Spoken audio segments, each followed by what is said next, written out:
This first one in our transfer rater today, Shaka, Eden Hazard to Real Madrid. How many times have we I don't done know. this? I think it's stuck. I think it's just stuck on our screens. I'm going to put this down as a miss, right?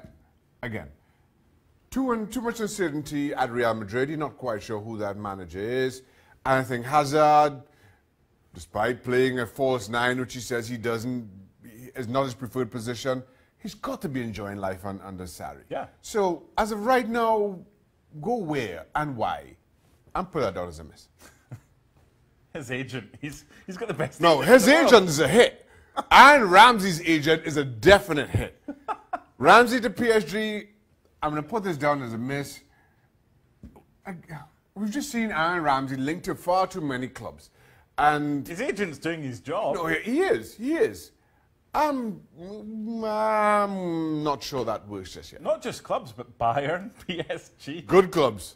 Does he want to come to Hearts I need or his Newcastle agent. or West Ham? I need his agent. You've got a good agent. That's why you're here. Dembele to leave Spurs. Yeah, Dembele's contract is up in the summer and not really featured all that heavily. He's been asking for a new contract. Spurs haven't offered one. Links to China and everywhere else. He leaves. Exactly where? Well, that's for another day. Again, that's another one that's been going on for a while. At the start of last season, they were talking about sending him on loan. Christian Eriksen, again, if Real Madrid come calling, yes, it's a difficult decision. But he's enjoying his football right now. He is. And I'm going to put this down as a miss. There's a lot of things that have to align, I think, for that to happen. One of them being his current manager, who, of course, is linked with Real Madrid. If that happens, you see it. If not, it becomes more uncertain. But as we sit right now, that's a miss. Just finally, I want to replicate a little conversation we had before we started to do this one.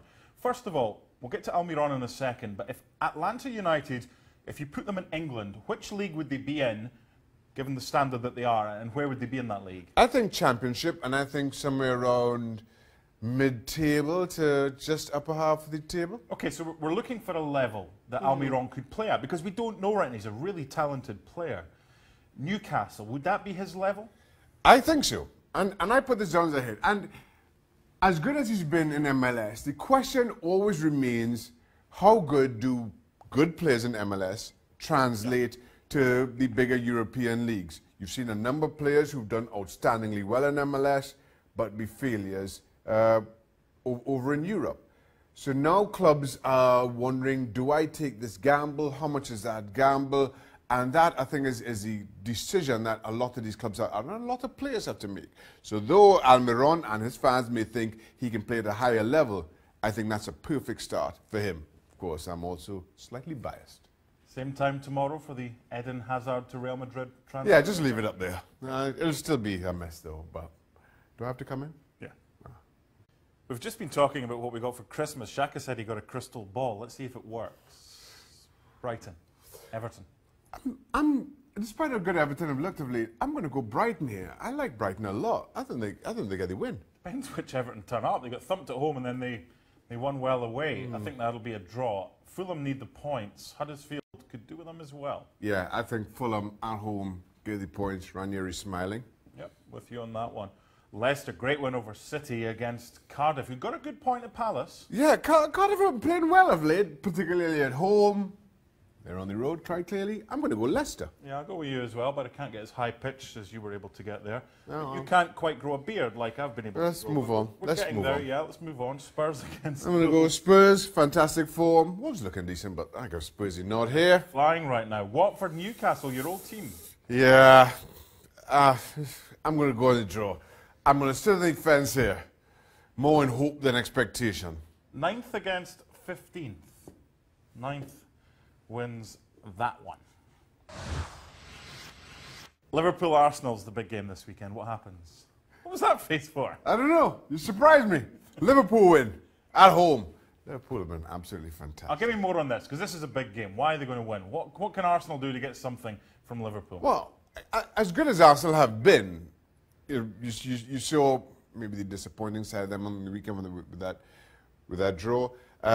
But Liverpool have been simply outstanding. And at home, I just don't see Arsenal getting anything out of this. No disrespect to Arsenal. 8 wins and 1 draw at home for Liverpool. Palace, Chelsea, what do you think? I'm going to lean Chelsea this one. I still don't think that Chelsea have been at their best, but they've been getting results, very impressive results.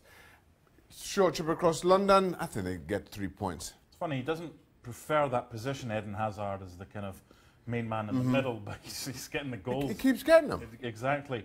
What's happened to Burnley against your former team? I have no idea. I hope it lasts for at least one more week, because you know how I feel about West Ham. Get the 3 points, please, Irons. That's a concern if you're a Burnley fan. I'm going to go with you.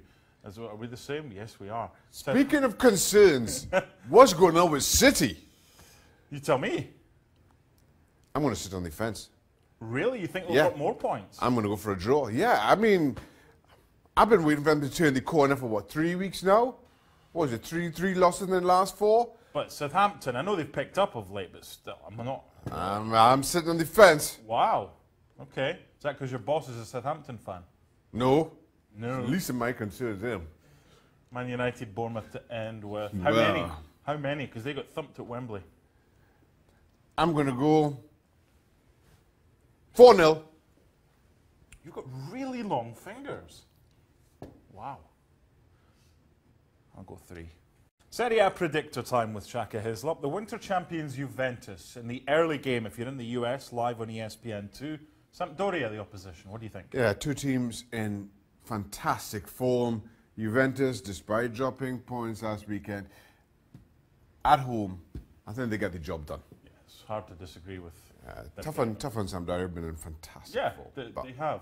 Now, they'll be glad they're away from home, because that was horrible during the week. They go to Empoli. Any chance for Empoli? No. They'll be glad they're at Empoli, who've just been in a terrible run of form of late. I think Inter get all 3 points.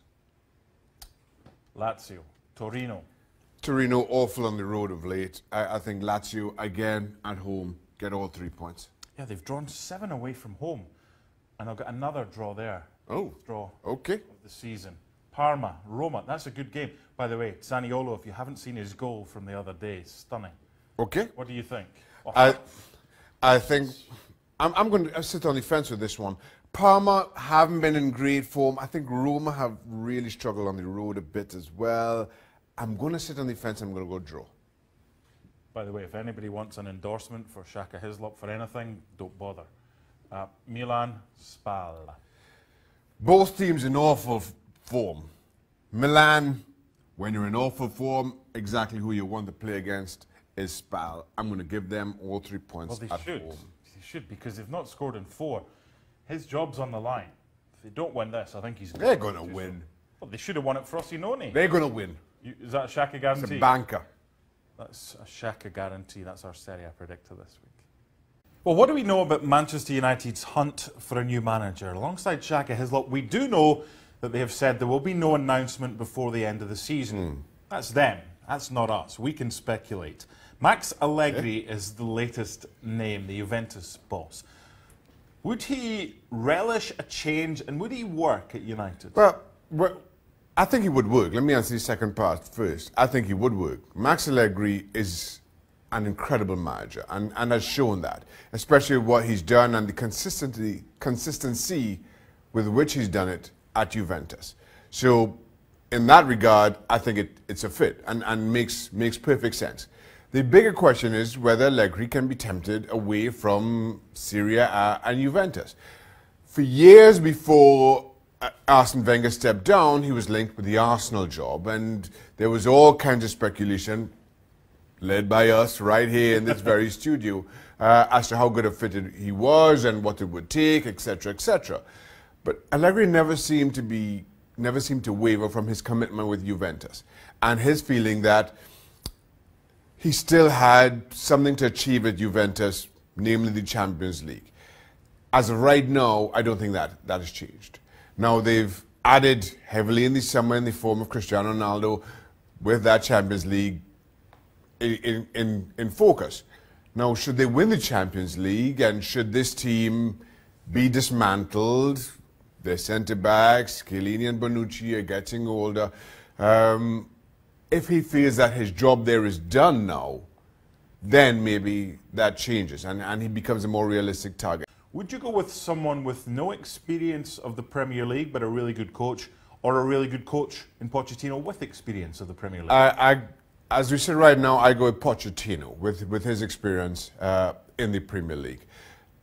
I just feel he knows this league better, and maybe it works in getting Manchester United back to where they need to be in a domestic sense before you start focusing, or your concern becomes what they can do in European competition. But let's not get mistaken here. Either of these two options are simply outstanding candidates, and having to choose one is just a matter of preference and where we see things as I sit right now.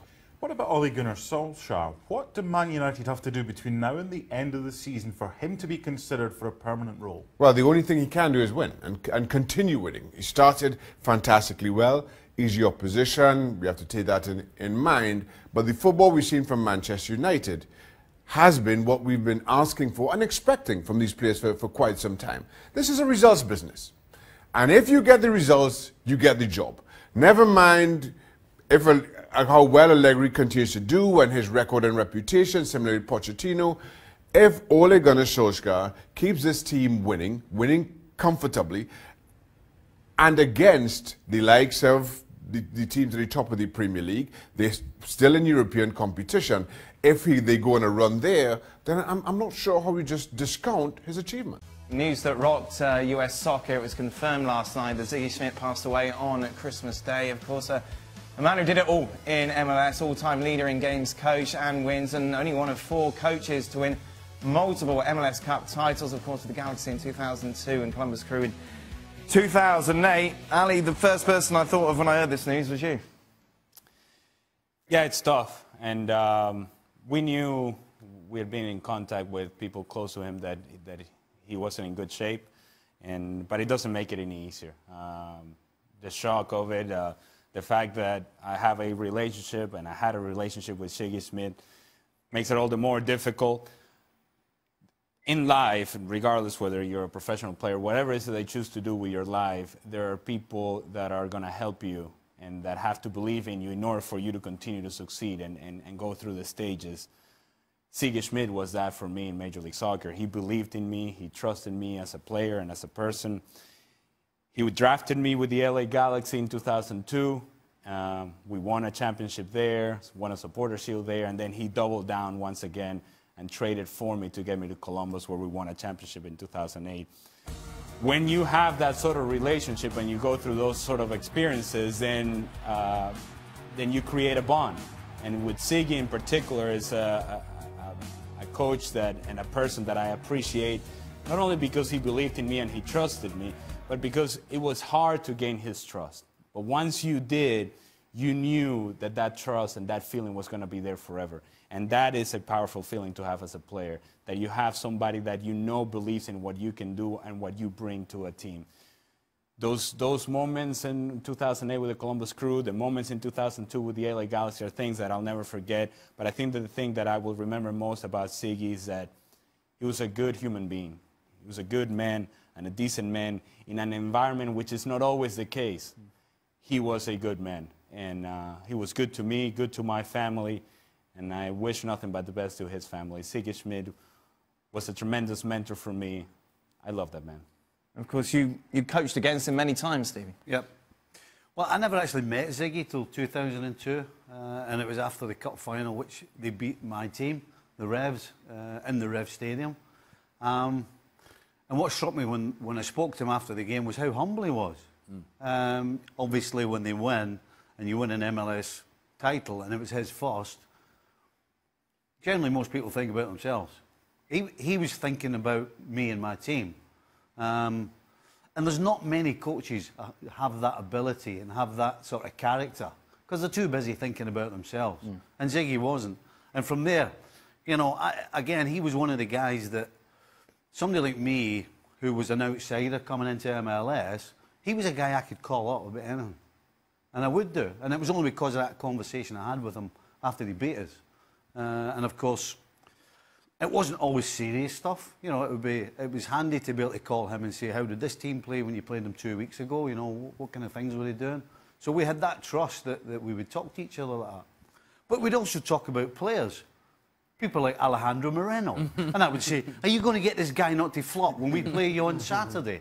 So, you know, Ziggy was great for everything. If you wanted the professional side of it, you would get it. If you just wanted a laugh, or you needed cheering up, or you just needed somebody to talk to, and Ziggy was the guy you called as well. The other thing about Ziggy that perhaps goes unnoticed and or maybe not spoken about is how good of a talent evaluator he was.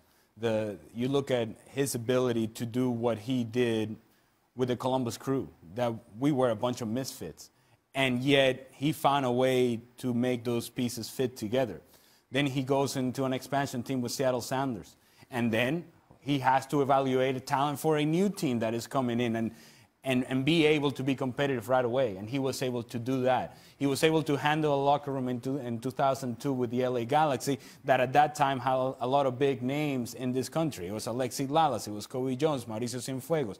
A lot of egos and a lot of big personalities walking around, and yet he managed to be able to navigate through that. So he could handle a young team, he could handle an old team, he could handle a team with a bunch of misfits. There was a flexibility to him that perhaps wasn't part of his natural personality, but once he got around the guys, because he loved the game and because he loved the guys that he could trust, man, he was special to play for. It was also important, and I think it's one of the things that I gravitate towards the most with Ziggy, is that once you became one of his guys, that filled you as a player. Because you had to work extremely hard to get to that point. But once you were one of his guys, you were one of his guys forever. That I'll never forget. The outpouring has been incredible on social media over the last 24 hours. It's a word, of course, that's thrown around a lot these days, but I think in this context it is very much worthy to use, as US soccer lost a legend at Christmas, Ziggy Schmidt, dying at the age of 65. Halfway through the season, it's Aubameyang that leads the top scorers in the Premier League with 13, one clear of Salah and Kane. Eden Hazard on 10. Do you know, I wonder how many of these players make Ian Dark's team of the season so far. Let's take a look at it, shall we, in all of its glory. Oh, no Aubameyang. It's Salah, Kane, Hazard that lead the line. Quite a few Manchester City players, David Silva, Fernandinho, Bernardo Silva. A whole Manchester City midfield. Ryan in goal, interesting selections at the back as well, Pereira, along with Laporte, Van Dijk and Robertson. Manager of the year, take that Jurgen Klopp, it's Neil Warnock. Huh? You are? Eh? Where should we... I feel like I want to start at Warnock. Right, Warnock. Why? I mean, why? He sets his team out to get 10 men behind the ball. So what's good about that? Ian Dark. Well, my argument for Neil Warnock is quite clear. Cardiff City had absolutely nothing to spend in the summer. They've spent peanuts on the team. It's basically the team that took them up. It's their championship team. And Warnock has got 4 wins out of them. He's got them outside the bottom 3. Nobody, but nobody predicted that. Everybody said they'd be going down. I think he's doing a fabulous job. You can talk about Jurgen Klopp. Of course he's doing a great job with Liverpool. Absolutely sensational job. But it is with considerably more resources. So I think when you measure managers, it has to be with the talent and budget they have available. So, yep, a little bit controversial, but hey, I like to be controversial sometimes. Ian in the top 10. Pochettino didn't spend anything in either, Ian. Oh. No, he's not there either, but, you know... Look, Okay. Forget. So all the reasoning for Warnock... It's only halfway. Hold on.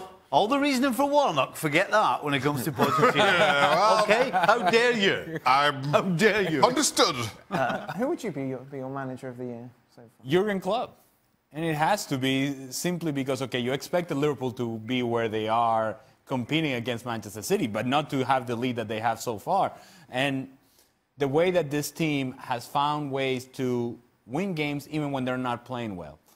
The organization in the group. There's an identity to Liverpool. You appreciate the work that is being done on the training field because then you see it out on the game field. You see the job and the hands of Jurgen Klopp all over this team. It has happened over the last few seasons, and this seems to be that culmination. It seems to be the team that perhaps will take Liverpool onto the championship. It has to be Liverpool. Why not Alisson in goal, Ian? I think that stands out as well, doesn't it? Yeah, but I think, he's made the odd mistake as well. And, yeah, he's a very good goalkeeper. There are a lot of good goalkeepers in this league. But, somebody asked me earlier on today, pick a team halfway through the season of maybe the best 11. I'm not saying that Matt Ryan, the Australian who's in goal for Brighton, is a better goalkeeper than Alisson, but that wasn't the task in hand. I was on form in the first half of the season. I see this guy quite a bit. I think he's a rock-solid goalkeeper who makes all the saves he should, and a few more plus. Special mention to Stevie Nicol today, despite the fact he had a bit of a tummy issue over the last couple of days. Still have. Yeah, we can all testify to that. Team of the week, you still did it, Stevie. Aye, I'm a trooper. You know what? The only position I really struggled with was goalkeeper. But De Gea at 1-0 made a fantastic save that stuck in my mind, so that's how I ended up with him. Other than that, Maguire kept City quiet, Van Dijk, Rolls-Royce as usual, Digne, great free kick and good performance. Pereira, fantastic finish as well to win the game against City.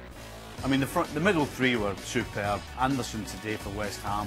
He's been like that all season. Sigurdsson and Pogba, that's what they're all about. And the front three, it's hard not to pick Son, Kane and Hazard. I mean, just there's goals written all over them. So I think that's a good side. Manager, again, Claude Puel. You beat Man City, you're doing something right as a coach. They've got to argue any of that, isn't it? No, and you might as well shoehorn Paul Pogba there and just leave him there, because I expect that this guy is going to continue to play well. You saw him yesterday, and it's like, wait a minute. Yeah. Oh, see, he can play like this. This is wonderful. This is the France national team, Paul Pogba. The guy from the World Cup, not the guy that we have seen in Manchester United. Maybe this new lease on life allows him to be that guy. I've got nothing to add, Dan. All right, thank you. Thanks, Shaq. Anytime. I'll just take a bow there. Ian Dark is here. Ian, do you have some problems? Sorry, I forgot to Ian. Yeah, well, I mean, you can't really argue. Very good team, I think, Steve has picked. Maybe he's about to become a manager again, when he's picking a team as good as this. Wow. I mean, Claude Puel's an interesting one as the manager. Totally agree with that. I mean, Leicester City, a few days before that, everybody was saying, this guy's under pressure. He could be the next to go. What do? They go and win at Stamford Bridge, and then they beat Manchester City. Nobody's saying that anymore, are they? Yeah. You becoming a manager, Steve?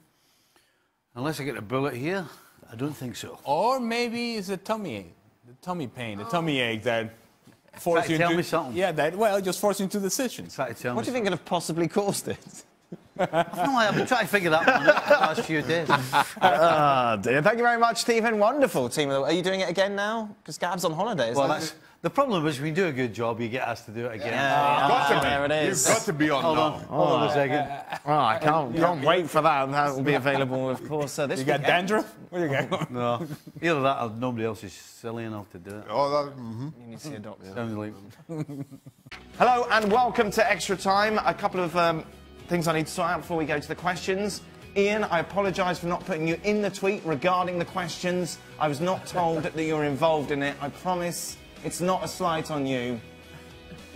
I was broken-hearted. Well, yes, I know. Your apologies accepted. I want to address it, and let's address the other elephant in the room, shall we? What is happening to your face? Chaka? Yeah? I thought you were talking to Ian. No, Ian's face is fine. This is all right, thank you very much. What's going on? There's stuff on it. What's the stuff? You got stuff stuck there. Little beard. Yeah. This is on purpose? Yeah. By design. What's the thinking? A conscious decision. What's the thinking behind I've never had a beard. Right. I just decided maybe there's a reason. Let me see how this beard thing works. Wow. Well, you have a problem, for starters, Shaq. You're not connecting up here. Not yet. So that's not a beard. Yeah, so what's happening on the side of the face? I don't know. Oh, so you're not shaving here and purposely a goatee? I haven't shaved at all anywhere for... Feel it. How smooth is it on the side, Stevie? It's grown out your cheek. Yeah, it's not connecting up here with your sideburns. I've got to let it grow. Right. And then... How many days is figure this? out... This is about... 7 days? 6 days? It's taken a long time. I have beard issues. Wow. I gotta say though, Shaq, a lot of gray going on in that beard. Yeah. Huh? Yeah. It ages you, doesn't it? It takes a couple of years on you. Saying Silver Fox Just of leave that me in beard. my bed. Right. We'll be all right. Just once it gets all filled in, Right. Well, that's not How happening. long we got? I'm giving it 2 more weeks. Okay. And then you'll see a And the difference. decision. Right. Okay, let's get on with this. Why do you guys only focus on the English Premier League and hate all the other leagues? Especially you, Ali. You seem to hate all the other leagues. I noticed that as well. Was that a question from me? Yeah. When we talk about Italy, Yes. the people that follow the Italian league, Serie A, say that we're biased, that we hated Italy. When we talk about La Liga, they say, well, you only talk about Barcelona, Real Madrid, Yes. and maybe Atletico Madrid. Yeah. So then you're biased that way. Now we talk about the Premier League, and why are you not talking about Serie A and La Liga? You can't please anybody. Merry Christmas. Who do you think will get the better deal for the Gonzalo Higuain-Morata swap? Chelsea. Yeah. Yes, that's a no-brainer. That's kind of easy. Yeah. Whoever's not getting Morata, that's who. Do you think Alberto Moreno has been treated unfairly by Klopp? Of course, came out in an interview, didn't he, saying that he felt it wasn't given the chance he deserved. How many chances do you need? I mean, how many times can you mess up and still think you deserve to play? I mean, that's basically it. Moreno's had more than enough chances. And by the way, he would not have gone out and bought Robertson had Moreno not been awful. So, Clarify, Alberto Moreno. Alberto Moreno. Alberto. There's another Moreno Yeah. here, Beg your so. pardon. Has Moreno got a point, Alberto Moreno? Ian? Yeah? Oh, you're asking me about Alberto Moreno. Okay. Yeah, sorry, just come off the subs bench there. Now, what I'd say is I understand Moreno's frustration, but I think if you did a poll of every single fan at Anfield, they'd all go for Robertson. Simple as. What did Mrs. Nicol get for Christmas? It was said that Stevie doesn't do gifts. It sounds like Mrs. Nicol does quite a lot of cooking, and I'm sure much more. I hope she had a nice Christmas. She did have a nice Christmas. She prefers to give rather than receive. Right, So her wish was fulfilled. There you go. Wow. Ian, what did you get for Christmas? What was the top of your presents? Oh, it was the usual unoriginal list. A few shirts, some socks, all that. Because, you know, people think I'm impossible to buy for. Somebody even brought me some highlight pens for my commentary card. Oh, yeah. Oh, goodness. How exciting. Sounds great, Ian. Very massively. What about you, Shank? What was your best present? I got some, well, no highlight pen, shirts. It wasn't shaving cream. I know. Anyway, I don't Or know. a mirror. What shaving cream? What's wrong? What's wrong with my I beard? said it wasn't shaving cream. What beer? You don't worry about my beard. You give call me it a 2 more beard, weeks. we would That's call it just something. gross. Give me more two not weeks. beard. You'll see. You know when you see a garden, you know when you go past somebody's house and the garden hasn't been touched for months? It's a shambles. Wow. How's about that? You just wait. Is that garden great? It's just in that in-between You stage. didn't get your garden sorted. No. Ian, have you ever had a beard? You'd be a bit Santa-esque, wouldn't you? Yeah, I think so. No, not for me, but I reckon it's going to be a huge hit for Shaka, despite all the criticism that's come his way unfairly tonight. You're right, Ian. Has it got to the itchy stage yet? No, yeah. You gotta call him Silver Fox, Ian. Oh, Final question. I'll start with you, Go. Stephen. Do you believe in aliens? Yeah. Why are you saying yes in that weird way? Just in case they're around. So why wouldn't you? Yeah. No, I agree with you. I We're believe in about. them. What are we're about? Yeah. That makes you think there's not Yeah. other species? It's a big universe, isn't it, out there? It's a vast universe out there. Yeah. It would be rather arrogant of us to believe yes. that there's nothing else out A there. better question would be, do you believe that there are aliens on Earth? Well, I don't. Why are you looking at Stevie when you say I'm that? not, I'm Yeah, not, I'm not I'm not buying going that, for that Shane. nonsense where You they're all don't think hiding. they've made contact? What about Craig? Are you saying he's not 2 human? weeks ago, 2 weeks ago, NASA has a live feed from one of their satellites, Oh, boy. Right. and a cloudy thing appeared, and the feed got cut. Was there rain coming out of this? No, seriously, So you think there's aliens on Earth, Shane? I don't know. Question, Shaq. Are you sitting there and watching the live feed from NASA on a daily basis? He's just thinking what could have been. If he, if he'd gone to not NASA. on a daily basis, but I have an interest. What's your NASA story? They offered you a placement. You didn't take it? No, I did a summer internship at NASA. I was in college. And did they want you back? I don't know. Oh. I left. You went to play soccer. So now you're just watching live feeds? No, I just for the live feeds. Hourly, 24/7. Yes. Ian, do you believe in aliens? Well, I think if there's life on Mars, I know one thing, that the producers of the programme would very quickly want us to name the Earth 11 to play Mars in the big Universal Cup match. No. The combined 11. It would be a combined. Combined. Earth and Mars 11. Yeah. And still people will be upset by it. Oh yeah. That is Don't it. give them ideas, by the way. Thank you very much. We're done. Extra time is over. ESPN FC, though, is not. We are back, of course, tomorrow to look ahead to Liverpool against Arsenal.